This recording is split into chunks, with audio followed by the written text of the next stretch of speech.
Okay, welcome everyone. Thanks for joining head coach Josh Wolff for today's match day -1 press conference ahead of tomorrow's Concacaf Champions League fixture against Violet. We'll start with Phil West, who has his hand up. Phil, you want to kick us off?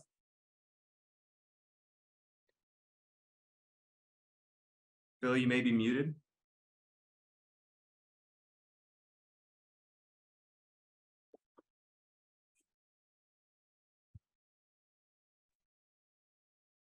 There you go, Phil. Are you there?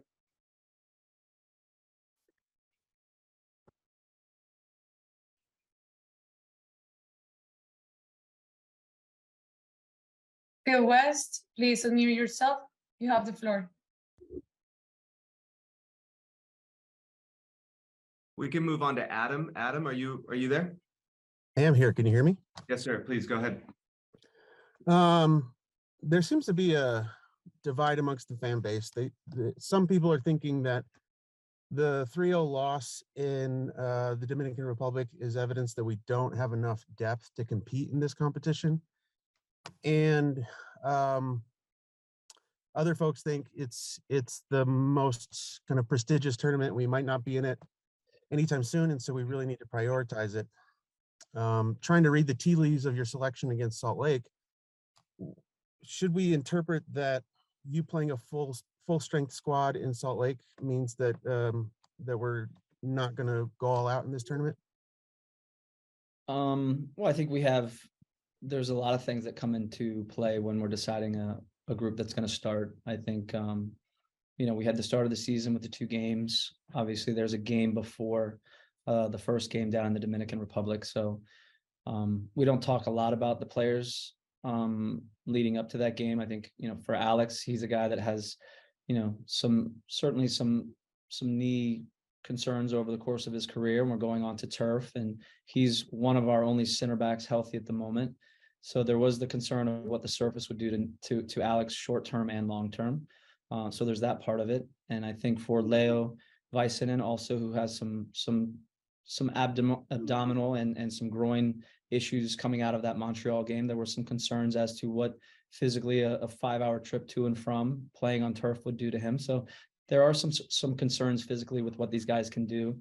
Also knowing that Leo is going to be with the national team, he's going to have a lot of games this year. He's going to miss time. So certainly health of the players is a priority. Sebastian Driussi is also a player that we tried to minimize his exposure to turf last year because he had a very, very strong reaction when he played in Charlotte on turf. His knee and his hip was a problem for a month. So there are things that go into our decision making from a player standpoint, knowing what it's going to be like on the road, and we have to be mindful of those things. Danny Pereira could not come because of his asylum status and his that situation. So there are things that I think maybe the general public don't get to hear about and we don't talk about openly, but we do everything we can to be mindful of the players' health coming off of a game, leading into another game. And then we also understand it's a long season. These guys have to share in the responsibility, and performing, I think, is a big part of it. The players that were on that field in Dominican Republic have the quality to perform. On the day, they did not perform well. And I shared my responsibility as a coach for emotionally maybe not getting them as energized and invested in what that was going to be like. But ultimately, the players play the games as well. And to trap, pass, move, execute, those things were quite poor from way too many players. And the performance against St. Louis was extremely good. We gave 2 goals away in the second half and lost our opening home game. The game against Montreal was also quite good. We had very good control. We probably should have scored more goals and won by more goals, but we got a good result. The game against Salt Lake on the road against one of the tougher opponents in the league was a very combative, difficult game. We deserved the win. We went there and won, and it was a huge physical output for our guys.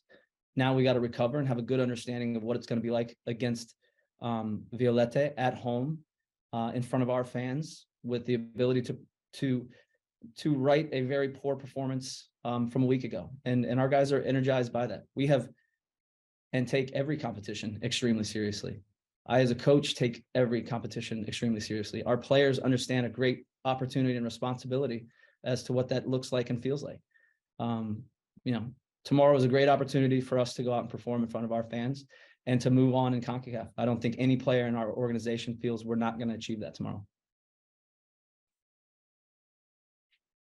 Thanks, Adam. Dennis De La Pena. Dennis? Well, Josh, you pretty much just answered the question. My question was going to be, do you sense a much different, you faulted yourself for not motivating them in the Dominican, but I guess there's no motivation like a 3-0 loss when you're not supposed to lose, right? Do you sense that with your guys? I sense they'll be energized to go and perform tomorrow. And the group that's out there has that responsibility, as the group that was in the Dominican had the responsibility to go out and perform and execute. So we're going to give it, a big push. And obviously we want our fans there, the energy that they give us, the support that they've given us since this team has been brought into market is extremely important. And it's going to be important tomorrow night.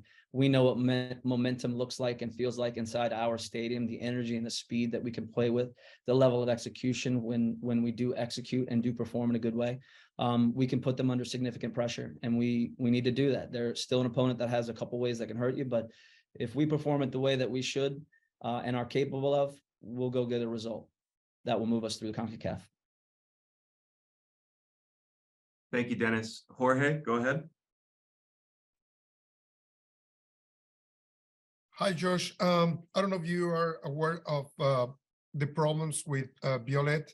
They're having 7 players stuck in Dominican Republic. 4 of them, actually 5 of them, key players.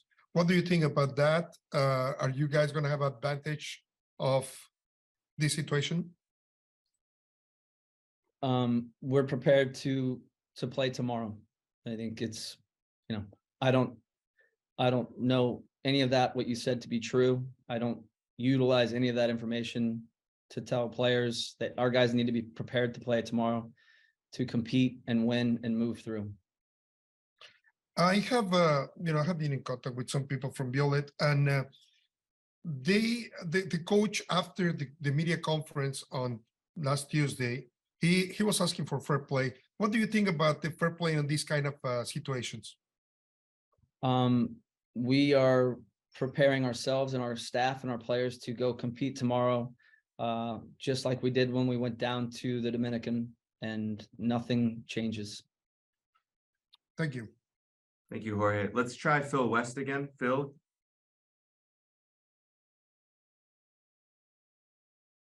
Still no luck, Phil? Okay. Jorge, is that a new question? Yes. Go ahead, sir. About the team tomorrow, Josh, what do you have in mind? Are you going basically with the best team we have? We're going with the team that will push and get us a result to move through to the next round. Okay, thanks. All right, Phil, we're going to try one more time.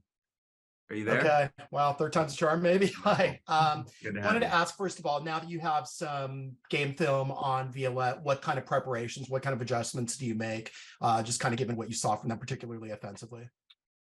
I think it was, there's some players that we were aware of prior to the game, and we didn't do a good enough job dealing with them. But a lot of it had to do with our inability to perform. Our structures weren't extremely good. Technically, our players performed at a poor level.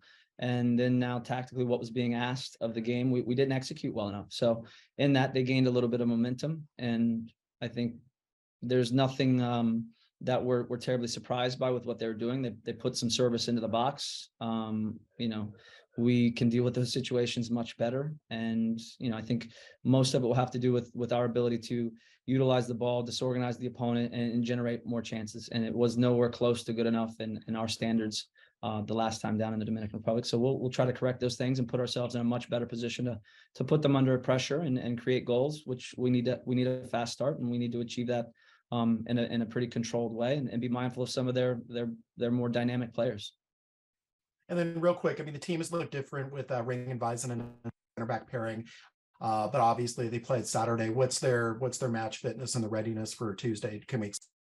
Yeah, all of our players are are in a good spot. I think, as I mentioned before, I don't know if you were on, some of the decision making based on players and health, based on travel or pitch conditions. It's part of what goes into it. But we were able to travel back after the game in Salt Lake. Everyone's in a pretty good space, so we have a full complement of players that are available for this game, and we'll put out the best team that we feel we can in order to get the result that we want, knowing we have another game on the weekend against Houston.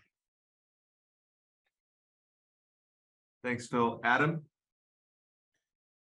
So you have a tricky situation strategically where you got to get at least 3 goals, but giving up a goal creates a real big mess. How do you balance those two realities of needing to be perfect defensively while at the same time getting the goals? Well, I think we have to be very, very understanding of what the what we're trying to do.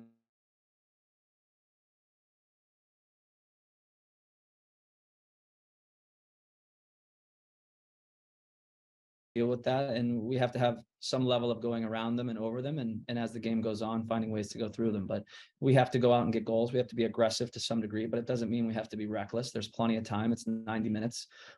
We know when we start scoring goals and we create momentum and we have good energy in those ways, we'll make it extremely difficult. We have to be responsible. You lose the ball, what you look like. And they showed some capabilities of transitioning, but a lot of the game had to do with again a bit of our poor execution, our poor positioning, and ultimately a poor performance overall. Thank you, Phil. Is that an old hand or a new hand? We lost him. We lost him. Jorge, do you have another question, or is that an old hand? Okay, thank you, everyone. Thank you, Josh. Appreciate everyone's time, and we'll see you tomorrow night. All right, everyone. We're joined now by Austin FC defender Jon Gallagher. As with before, I'll go by raised hands to indicate you'd like to ask a question. Whoever wants to go ahead and start us off. Phil, go ahead. Yeah, John. So obviously a good showing Saturday. How do you carry that momentum into Tuesday? Obviously, kind of given the deficit that you're in this particular competition. Yeah, I mean, it was a really good, solid group performance by everybody. I thought, there's a lot of big performances, especially from some of the young guys. So obviously taking some of that confidence in, and we know what the task is ahead of us tomorrow. And yeah, we're prepared and ready to go. And now that you actually have some game film and some knowledge of the Violette players, how are you taking that into Tuesday? Yeah, obviously just watching some of the clips back from last Tuesday and understanding, getting a better idea and an understanding of where we can hurt them and ways that we want to obviously implement our style of play on them. Thanks, Phil. I don't see any other hands up. Do we have any other questions, Orlando or Edgar, for John? Nope. Phil, you got anything else? We'll come back to you. Yeah, sure. So obviously teams looked a lot different with Ring in the back four. So just maybe talk a little bit about his presence and what he's been able to do. I mean, obviously center back, not necessarily his favorite position, not necessarily his primary position, but something where it seems to have made a big difference in how you're playing. Yeah, I mean, Alex is a top professional. He's a veteran in his career as a pro, but also the MLS, and he understands what the game needs. He's a really, really cerebral football player, very smart, and he understands. He understands, his timing, cutting off plays, making blocks. It's been really, really fun to watch and inspiring for guys. And me and him have created a little good relationship on that right side of the defense. So yeah, he's been an important piece for us the last few weeks, but obviously Julio going down, and he stepped up, and that's what we need guys to do. Okay. And then just finally, I guess for me, just kind of players' mindset going in. I mean, obviously, Finley had called Tuesday's performance embarrassing right after the match, kind of on the wrong side of history with the 3-0, but certainly also an opportunity to come back and to show people what Austin's all Yeah, I mean, we're focused on the task ahead. We know it's not going to be an easy job, but we're confident that we can go do it. And yeah, we just want to give our fans something to be excited about tomorrow. And there's a really good opportunity for us ahead. It won't be easy, but you know, if we stick together and do it as a group, you know, hopefully we can come out on top. Thanks, Phil. All right, last call. Going once, going twice. Any other questions for John? Maybe just one more quick one. Phil, all you. So is there kind of a mindset in terms of how you're approaching the game? Is it being broken down into sections, or is it just get an early goal and see what happens? Or what's the approach from Coach Wolff heading into this? Yeah, I mean, the approach started last week. Obviously, it's 180 minutes of soccer, and you know, we knew that it was going to be tough last week with the surface, the conditions. They were an energetic team, and they had their game plan. Got them two goals quick in the first half. But you know, as Josh said, it's 180 minutes of soccer. It's a deficit. That's not easy, but there's still 90 minutes left to play, and yeah, we've got to use every minute tomorrow. Thanks, Phil. All right, everyone, that'll conclude, unless we have any last minute questions, our media availability for today. Thanks so much for joining us, and have a good one.